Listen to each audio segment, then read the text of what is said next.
Queridos e amados irmãos e irmãs, estamos celebrando a liturgia do 7º domingo do tempo comum e hoje a igreja proclama para nós o Evangelho de nosso Senhor Jesus Cristo segundo São Mateus, capítulo 5, versículos do 38 ao 48.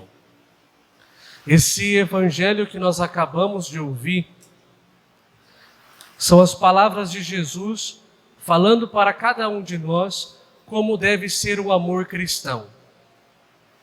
Que o amor cristão, ele deve ser diferente do amor natural.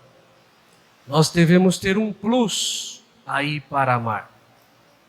Por isso, Jesus começa com essa expressão: vós ouvistes o que foi dito, olho por olho e dente por dente. Ou seja, que a punição, ela deve ser do mesmo tamanho da ofensa. Então, se uma pessoa fez algo para você, você tem o direito de fazer a mesma coisa com a pessoa.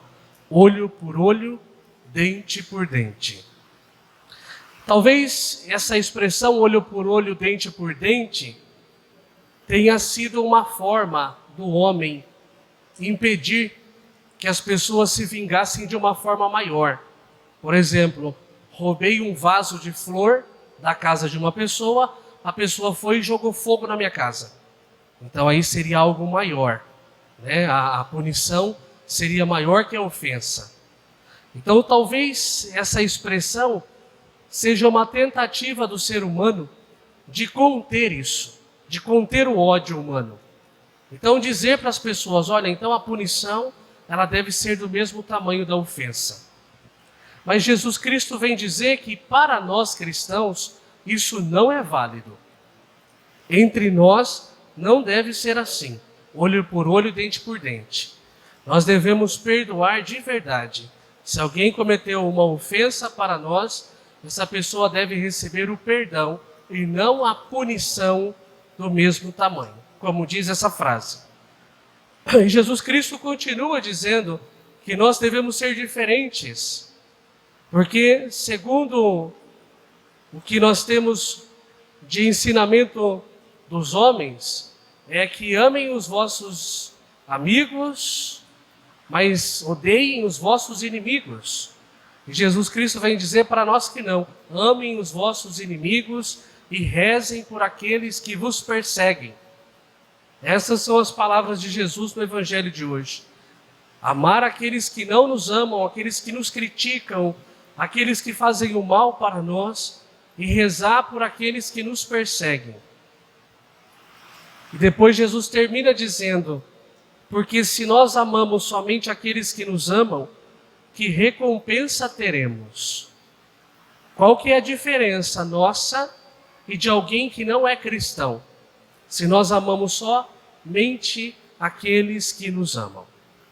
Na verdade, meus irmãos, essa proposta de Jesus de amar os nossos inimigos é para saber se nós amamos de verdade. Porque é fácil nos amar. Então eu me amo, eu amo aqueles que me amam, eu amo a minha família, eu amo o meu emprego, eu amo os meus amigos, eu amo a minha igreja, eu amo a minha comunidade. Mas se a gente for parar para pensar mesmo, nós amamos tudo aquilo que nós pensamos que é nosso. Somente aquilo que é nosso.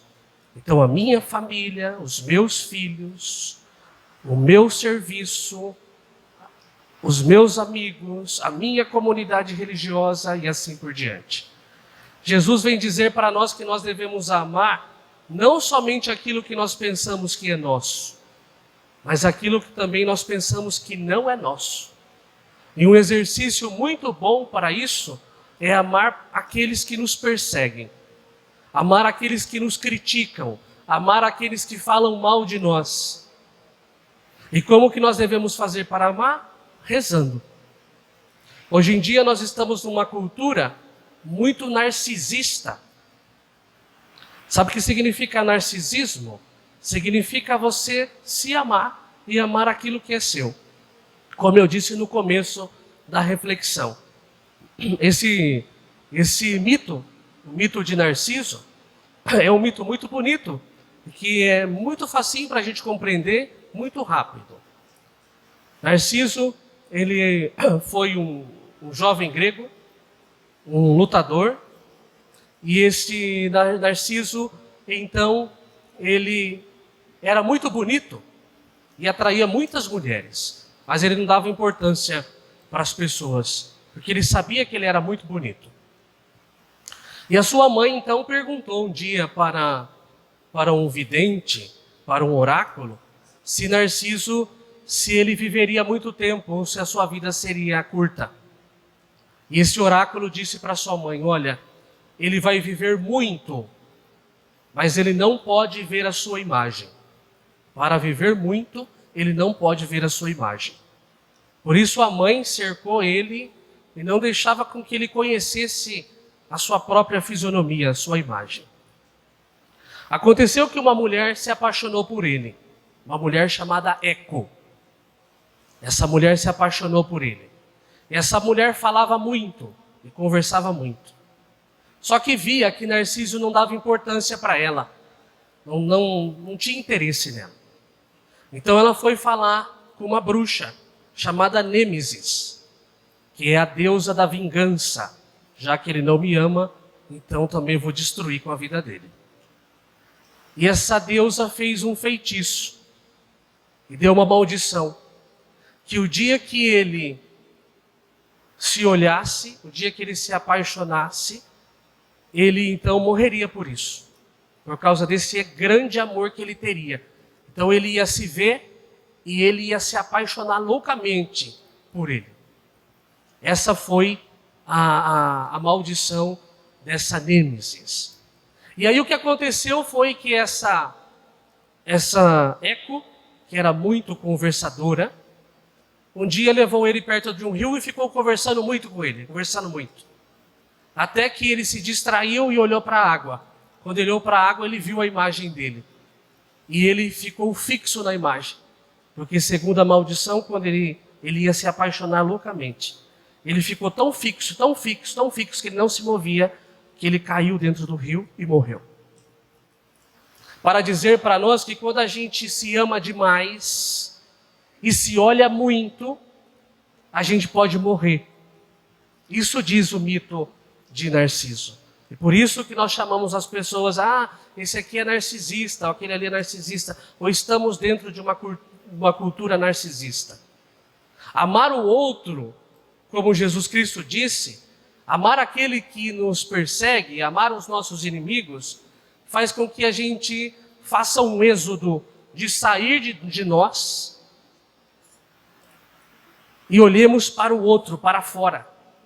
Isso nos faz mostrar que verdadeiramente nós amamos as pessoas. Como disse Jesus aqui, a pergunta que Jesus Cristo disse: se a gente ama somente aqueles que nos amam, que recompensa nós teremos? Nós temos que amar aqueles que também nos perseguem. E amar aqueles que nos perseguem começa rezando por eles. Você não precisa ir lá e dar um abraço, um beijo e falar que você ama, mas comece rezando por essas pessoas. Peçamos a intercessão de Maria Santíssima. Rogai por nós, Santa Mãe de Deus, para que sejamos dignos das promessas de Cristo. Amém.